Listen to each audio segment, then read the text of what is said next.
नमस्कार, द्वारकाज किचनमध्ये आपलं स्वागत आहे। चला तर दिवाळी आहे, त्यानिमित्ताने आपले वेगवेगळे पदार्थ बनवणं चालूच आहे।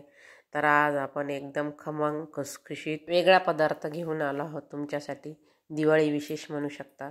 तर एकदम साधी सोपी रेसिपी आहे, तुम्ही बघू शकता। दिसायला सुद्धा किती छान आहे आणि चवीला तर अप्रतिम आहे।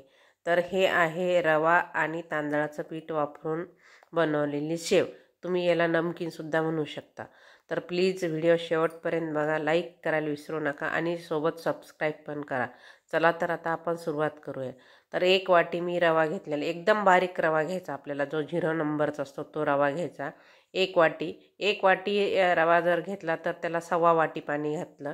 तुम्ही 1.5 वाटी पण पाणी घातलं तरी सुद्धा चालते, कारण आपल्याला नंतर पाणी वापरायची गरज पडत नाही।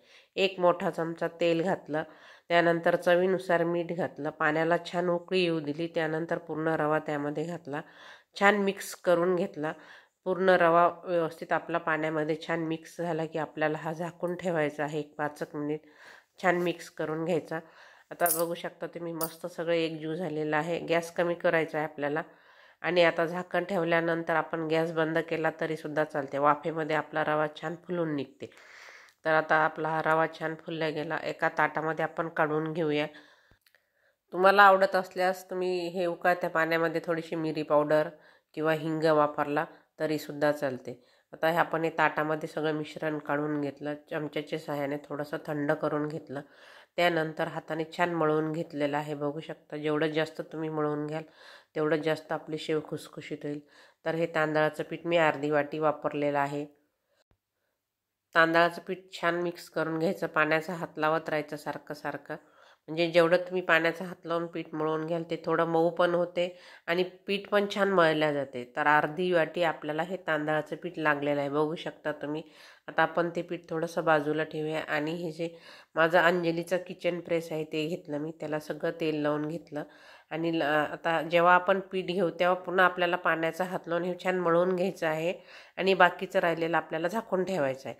पीठ हे उघडं ठेवायचं नाही, कारण रवा आणि त्याच्यामध्ये तांदळाचं पीठ असल्यामुळं ते हळूहळू थोडंसं घट्ट होते आणि थोडंसं नरम असल्यामुळं आपल्याला याची शेव पाडायला सुद्धा सोपं जाते।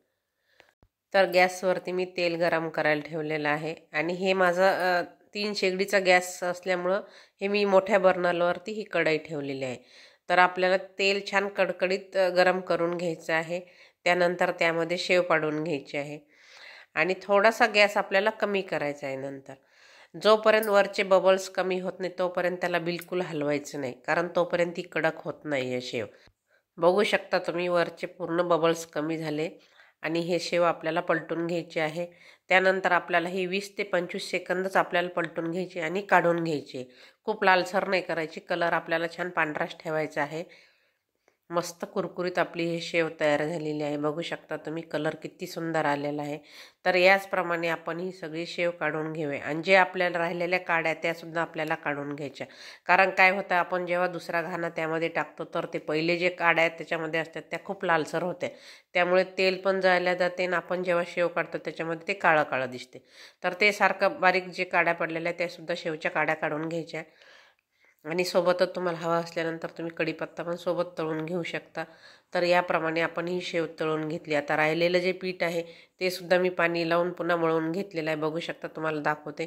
आता हे थोडं थोडं करून आपण हे शेवच्या साच्यामध्ये घालून आपण पूर्ण शेव तयार करून घेतलेली आहे आणि एका ताटामध्ये पूर्ण शेव आपण काढून घेतलेली आहे, तुम्हाला दाखवते। आणि बघू शकता कलर किती सुंदर आलेला आहे तो। तर आता आपण थोडेसे ड्रायफ्रूट आणि शेंगादाणे तळून घेऊया, तुमच्या आवडीनुसार तुम्ही कुठले ड्रायफ्रूट वापरायचे ते तुम्ही वापरू शकता। तर हे अर्धी वाटी शेंगादाणे घेतलेले आहे मी, छान खुसखुशीत होईपर्यंत हे तळून घेतलेलं आहे। तुम्हाला हवा असल्यास तुम्ही याच्यामध्ये मखानेसुद्धा भाजून टाकू शकता। तर एक मुठभर काजू आणि एक 20 ते 25 मी बदाम घातलेले आहे आणि 3-4 मिरच्या मी लांब लांब कट करून घेतल्या, सोबतच कढीपत्ता पण तळून घेतलेला आहे त्यासोबतच। आता हे आपलं तळून झाल्यानंतर जे काजू आणि बदाम ठेवले ते पण आपण तळून घेणार आहोत, ते पण थोडंसं मंद गॅसवरती आपल्याला कुरकुरीत होईपर्यंत तळून घ्यायचं, थोडासा तांबूस कलर येऊ द्यायचा। तर गॅस बंद करूया, आपले हे तळणाचे पदार्थ झालेले आहे। आता आपण जे शेव तळून ठेवली होती तुम्हाला दाखवते मी हाताने चुरून, बघू शकता एकदम सहज चुरल्या जाते, बिलकुल तेलकट नाही आहे। तर आज आपण हे दिवाळी विशेष नवीन आणि वेगळा पदार्थ बनवलेला आहे. तर एकदम हलक्या हाताने आपण हे थोडंसं हे करून घेतलं. शेव आपण थोडीशी चुरून घेतलेली आहे. खूप नाही हे करायचं आहे. आता आपण याच्यामध्ये थोडेसे सुके मसाले घालूया. तर अर्धा चमचा मी आमचूर पावडर घातलेला आहे. पोहे खायचा जो चमचा आहे त्या चमच्याने. थोडंसं काळं मीठ घातलेलं आहे, कारण आधीच आपण पिठामध्ये मीठ घातलेलं आहे. आणि हे थोडंसं माझं थोडं पांढरं तिखट आहे, खूप लाल तिखट नाही घालायचं आहे. तर मसाल्याच्या डब्याचा जो चमचा आहे त्या चमच्याने मी लाल तिखट घातलं. चाट मसाला घातला मी अर्धा चमचा आणि पिठी साखर घातलेली आहे अर्धा चमचा. तुमच्या आवडीनुसार तुम्ही याच्यामध्ये तुम्हाला जो मनुके वगैरे तळून घालायचे असेल ते घालू शकता, किंवा मखाने थोडेसे कुरकुरीत भाजून तळून ते पण याच्यामध्ये घालू शकता. बघू शकता तुम्ही, दिसायला किती सुंदर कलर आलेला आहे त्या चिवड्याचा. आणि चवीला तर अप्रतिम आहे, एकदम खुसखुशीत आणि खमंग आहे. लहान मुलांच्या तर आवडीचा पदार्थ आहे. दिवाळी स्पेशल आपलं हे रवा आणि तांदळाचं पीठ वापरून बनवलेले हे नमकीन म्हणू शकता किंवा शेव पण म्हणू शकता. खमंग खुसखुशीत छान आपला मस्त चिवडा तयार झालेला आहे. बघू शकता, कलरही सुंदर आला आणि चवीला सुद्धा अप्रतिम आहे. तुम्हाला जर लहान मुलांसाठी बनवायचं असेल तर तुम्ही तिखटाचं प्रमाण कमी घेऊ शकता. आणि टिकायला सुद्धा हा महिनाभर टिकू शकते. प्रवासातही नेऊ शकता किंवा लहान मुलांना तुम्ही टिफिनमध्ये पण देऊ शकता. तर रेसिपी आवडल्यास कमेंट नक्की करा, कारण रेसिपी बनवायला खूप मेहनत लागते. दिवाळी स्पेशल आपला छान खमंग आणि खुसखुशीत असा आपला हा चिवडा तयार आहे. तर वेगळ्या पद्धतीने आज आपण हा चिवडा बनवलेला आहे. तर प्लीज लाईक करा, शेअर करा. ज्यांनी सबस्क्राईब केले नाही त्यांनी सबस्क्राईब करा आणि असा हवाबंद डब्यामध्ये ठेवा. दिवाळीच्या सगळ्यांना हार्दिक शुभेच्छा. धन्यवाद.